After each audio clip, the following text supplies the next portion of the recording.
So, have you been looking to get Bunny? I'm pretty sure you have. So let's jump in and talk about how we're going to basically unlock Bunny throughout the course of the first mission, which is as simple as what it seems to be. You're going to unlock Bunny within your first normal play of missions. So essentially what you're going to be asked to do to obtain Bunny is you're going to follow a number of quests within inside of the world, and Bunny is going to be equipable after defeating the Grave Walker, for which you will receive the final material. Now all you need to do is essentially go into the Kingston region of the map, and you will play a number of areas. Let me show you exactly what they are so that way you know exactly what the mission requirements are. So on the map inside of Kingston, what they're going to ask you to do, you can see mine are now blue, yours will be purple. They're going to be an area inside here where they essentially want you to complete the field generator mission over here, and you notice you can acquire Bunny's enhanced cells. After you when you first complete them, it's going to be 100% acquisition chance. Right now it's a 20% acquisition chance. Next, you're going to make your way over to the destruction zone, and it's going to ask you to complete which mission is it over here? I believe it was this one, the last emergency communicator. And basically you're going to have to defeat that area as well. Next, it's going to ask you to make your way over to the Vulgus data transmitter mission, and you'll notice that the Bunny Spiral Catalyst's acquisition chance is 20% now, but it will be 100% chance when you first get that. This mission will more likely take you over to the Slumber Valley, for which you will need to acquire. Now you notice here that there are some gold level missions like long distance maneuvering, shape stabilizer form. This gives you reason to rerun those missions in case you don't get the drops from them. There's a set parameter for like the number of missions per that you can run, so I think like this one sets at 7 or 8 essentially. Now your mission chances will decrease if you do die during those mission zones, so just be careful of that. So if you're looking for any specific type of material, pay attention to the mission type that you're having. Once you complete those missions, you will finally get the obtain Bunny Suit Advanced Materials 1, for which they will ask you to defeat the Grave Walker. All you need to do is come to talk to Seneca here and accept the Humanities Scourge mission. According to the classification type is that specimen was weaker due to the unexpected. If this Colossus manages, we must injure. I will send you to the point. May the intercept be. And now we've done these before, so this should be of, these should be fun because you've already fought this guy before. So let's go fight the Void Intercept battle. You notice that there's a death count total in 3. You will be paired with some other people as long as you select a public interceptor mission. You notice here, these are the amorphous materials that you'll be able to collect.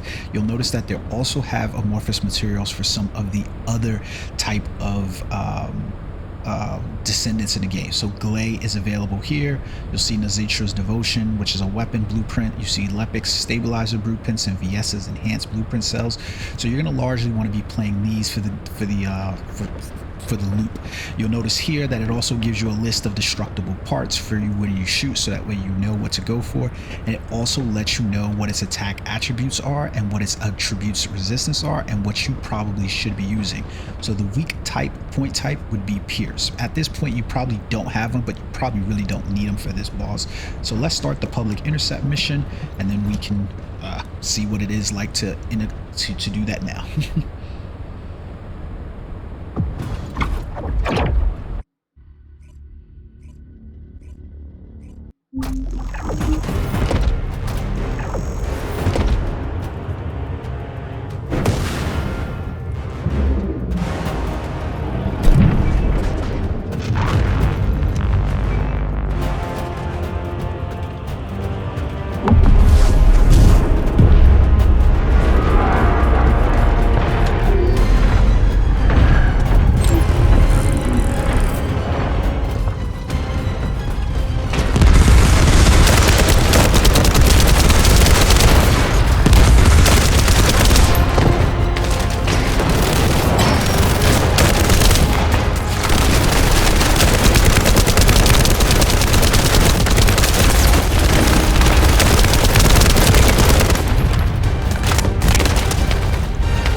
essentially the gameplay loop for how you're gonna do it. So once you have this, it wouldn't let me move anywhere, so I just left materials there, but it is what it is.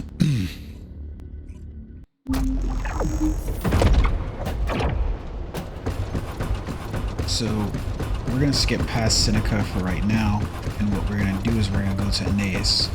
Aeneas is, oops, wrong place. Aeneas is gonna be down here to your right where most of your mods are, and you're gonna go to look at crafting bunny inside of here. So let's take a look at that. And this is Aeneas. Now what do you want?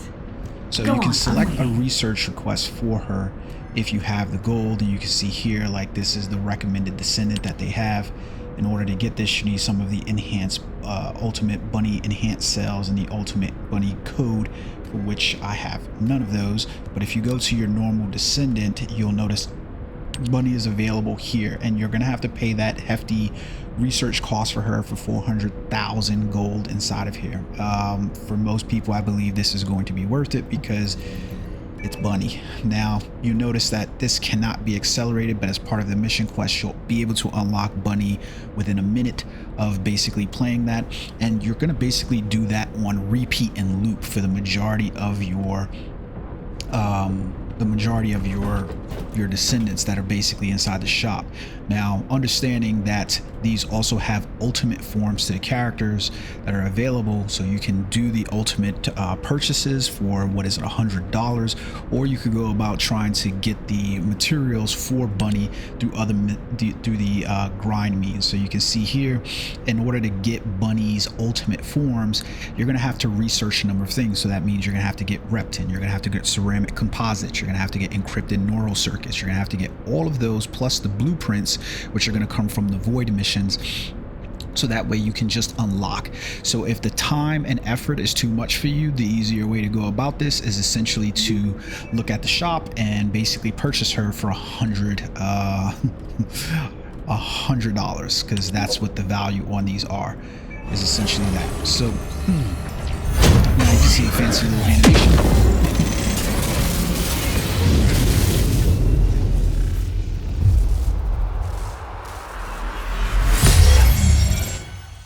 And so now everyone will acquire bunny in probably this way, unless they choose to go a different route. You'll be able to notice that you'll also notice that any of your descendants are going to be here. There's a list of them. You're allowed to hold 10 descendants. So we've got way more than 10 descendants if you pay attention to the game. So eventually you're going to end up having to purchase slots. They're not necessarily that expensive. I think pretty much there's just 50 Kuiper. So you're going to be expected to pay for those additional slots, whether you're purchasing the ultimate forms or whether you're purchasing the non-ultimate forms. And bear in mind that the ultimate forms are going to be different from your descendants normal form, in terms of that there's going to be more mod slots that are specialized on those characters. They're going to come with different uniforms. They will be able to use the other uniforms, but your primary normal descendant will not be able to utilize those. Ajax is probably the descendant that I will go for the most in terms of ultimate. I haven't decided if I wanted to purchase this, so that way I can show you guys the content on the differences between these just yet. I'm still making a decision. If you happen to see a video, then that means I did do it. I hope you guys enjoyed the video. Until next time, peace.